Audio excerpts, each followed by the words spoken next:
has the potential to step on the rights of individuals or to step on the ability of application developers to create a healthy ecosystem. There are real dangers of the power that big tech has.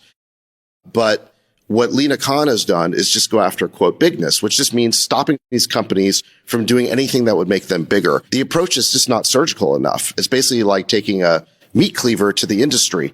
And she's standing in the way of acquisitions that, like Chamath mentioned, with Facebook trying to acquire a virtual reality game, or Amazon trying to app. It's worse. Exercise app. It's a VR exercise app. It was a $500 million acquisition right. for like $1 trillion companies or $500 billion companies. It's de minimis. Right. So what should the government be doing to rein in big tech? Again, I would say two things.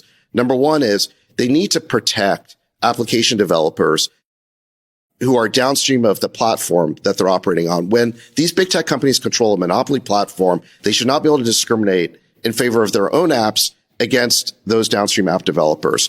That is something that needs to be protected. And then the second thing is that I do think there is a role here for the government to protect the rights of individuals, their right to privacy, their right to speak, and to not be discriminated against based on their viewpoint, which is what's happening right now. As the Twitter file shows abundantly. So I think there is a role for government here, but I think Lena Khan is not getting it. And she's basically kind of hurting the ecosystem without there being a compensating benefit. And to Chamath's point, she had all the right credentials, but she also had the right ideology. And that's why she's in that role. And I think they can do better. I think that, once again, I hate to agree with Sachs, but you're right. This is an ideological battle she's fighting. Winning big is the crime. Being a billionaire is the crime. Having great success is the crime, when in fact, the crime is much more subtle. It is manipulating people through the app store, not having an open platform, bundling stuff. It's very surgical, like you're saying. And to go in there and just say, hey, listen, Apple, if you don't want action, and Google, if you don't want action taken against you, you need to allow third-party app stores. And, we need to be able to negotiate right. these fees. 100% right. The threat of legislation is exactly what she should have used to bring Tim Cook and Sundar into a room and say, guys, you're going to knock this 30% take rate down to 15%, and you're going to allow sideloading. And if you don't do it, here's the case that I'm going to make against you. Perfect. Instead of all this ticky-tacky, ankle-biting stuff, which actually showed Apple and Facebook and Amazon and Google, oh my God, they don't know what they're doing. So we're going to lawyer up. We're an extremely sophisticated set of organizations, and we're going to actually create all these confusion makers that tie them up in years and years of useless lawsuits that even if they win will mean nothing. And then it turns out that they haven't won a single one. So how, if you can't win the small ticky-tacky stuff, are you going to put together a coherent argument for the big stuff? Well, the counter to that, Chamath, is they said the reason their counter is we need to take more cases and we need to be willing to lose because in the past we just haven't taken enough cases. They don't understand how business works. None of these people. I agree. Yeah. No offense to Lena Khan. She must be a very smart person. But if you're going to break these business models down, you need to be a business person. I don't think these are theoretical ideas that can be studied from afar. You need to understand from the inside out so that you can subtly go after that Achilles heel, right? The tendon that when you cut it brings the whole thing down. Interoperability. I mean, interoperability is a good one too. When Lena Khan first got nominated, I think we talked about her on this program, and I was definitely willing to give her a chance. I was pretty curious about what she might do because she had written about the need to rein in big tech. And I think there is bipartisan agreement on that point. But I think that because she's kind of stuck on this ideology of bigness, it's kind of, unfortunate. She's been ineffective. Very, very ineffective. And actually, I'm kind of worried that the Supreme Court is about to make a similar kind of mistake with respect to Section 230. Do you guys tracking this Gonzalez case? Yeah. Yeah, cue it up. Yeah. So the Gonzalez case is one of the first tests of Section 230. Mm-hmm. The defendant in the case is YouTube, and they're being sued because the family of the victim of a terrorist attack in France is suing because they claim that YouTube was promoting terrorist content, and then that affected the terrorist who perpetrated it.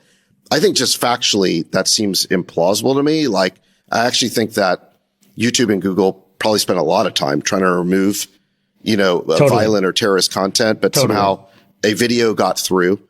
So this is the claim. The legal issue is what they're trying to claim is that YouTube is not entitled to Section 230 protection because they use an algorithm to recommend content.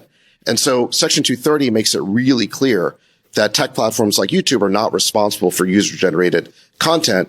But what they're trying to do is create a loophole around that protection by saying Section 230 doesn't protect recommendations made by the algorithm. In other words, if you think about like the Twitter app right now, where Elon now has two tabs on the home tab. One is the For You feed, which is the algorithmic feed. And one is the following feed, which is the pure chronological feed. Right. And basically what this lawsuit is arguing is that Section 230 only protects the chronological feed. It does not protect the algorithmic feed. That seems like a stretch to me. I don't think that What's valid about it, that argument? Because it does take you down a rabbit hole. And in this case, they have the actual path in which the person went from one jump to the next to more extreme content. And anybody who uses YouTube has seen that happen. You start with Sam Harris, you wind up at Jordan Peterson, then you're on Alex Jones, and the next thing you know, you're on some really crazy stuff. That's what the algorithm does in its best case, because that outrage cycle increases your engagement. Right. What's valid about that? If you were to argue and steelman it, what's valid about that? I think the subtlety of this argument, which actually, I'm not sure actually where I stand on whether this version of the lawsuit should win. Like, I'm a big fan of, we have to rewrite 230. But basically, I think what it says is that, okay, listen, you have these things that you control. Just like if you were an editor and you are in charge of putting this stuff out, you have that Section 230 protection, right? I'm a publisher. I'm the editor of the New York Times. I edit this thing. I curate this content. I put it out there. It is what it is. This is basically saying, actually, hold on a second.